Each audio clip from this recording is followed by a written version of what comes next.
Dasturimiz davom etadi. O'zbekiston Respublikasi Prezidentining davlat organlari va tashkilotlarining korrupsiyaga qarshi ichki nazorat bo'linmalari mustaqilligini ta'minlash hamda faoliyati samaradorligini oshirish chora-tadbirlari to'g'risidagi qarorida belgilangan ustuvor vazifalarni amalga oshirish maqsadida O'zagrosug'urta aksiyadorlik jamiyatining Buxoro viloyat filialida korrupsiyaning oldini olish, O'zbekiston Respublikasining manfaatlar to'qnashuvi to'g'risidagi qonuni ijrosi bo'yicha tashkilot xodimlari uchun o'quv seminari tashkil etildi.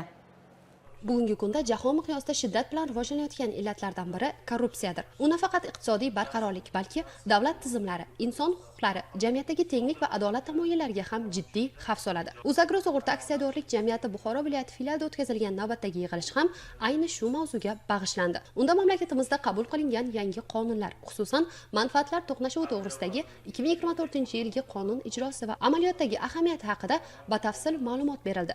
Ma'ruzachilar tomonidan yig'ilish avvalida davlat rahbarining korrupsiyaga qarshi kurash borasidagi dasturiy nutqlarga to'xtalib o'tilar ekan, jamiyat tanasidagi saraton deb atagan illatga qarshi kurashda har bir davlat xizmatchisi, har bir fuqaro faol bo'lishi lozimligi ta'kidlandi.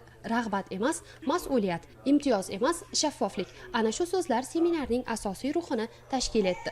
So'zga chiqqan Buxoro viloyat iqtisodiy sudi mutasaddilari korrupsiyaga qarshi kurashdagi global tajribalarni misol sifatida keltirdi.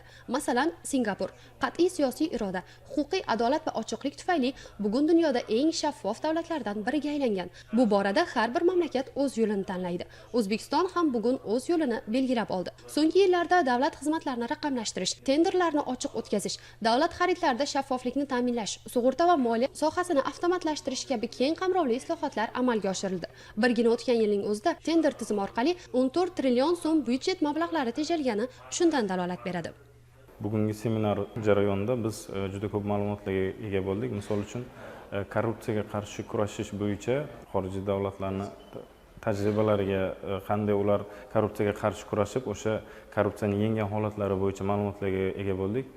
Bundan tashqari manfaatlar to'qnashuvi to'g'risida ham juda ko'p ma'lumotlarga ega bo'ldik.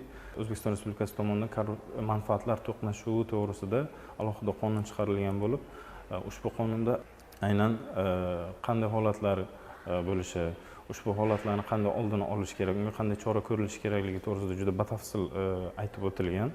Bir so'z bilan aytadigan bo'lsak, bugungi seminar davomida biz anchagina savollarga javob oldik. Bundan tashqari fikrlarimiz bilan almashdik. Tizimda bu kabi yig'ilishlarni, seminarlarni bo'lib o'tishi bizni statistikadan xabardor qiladi, oxirgi yangiliklardan. Bundan tashqari bizni hushyorlikka chaqiradi. Yig'ilishning yana bir asosiy mavzusi manfaatlar to'qnashuvi to'g'risidagi qonun bo'ldi. Bu qonunga ko'ra, shaxsiy manfaatlari uning xizmat vazifalariga ta'sir qiluvchi holatlarda xodimlar o'z manfaatlarini oshkor etishlari lozim. Bu ochiqlik va ishonchni mustahkamlovchi huquqiy poydevordir. Yig'ilish yakunida ishtirokchilar o'z taklif va fikrlarini bildirishdi. Boshqaruv tomonidan esa bu yo'nalishdagi ishlarni kuchaytirish, profilaktik choralarni muntazam ravishda amalga oshirish bo'yicha qarorlar qabul qilindi.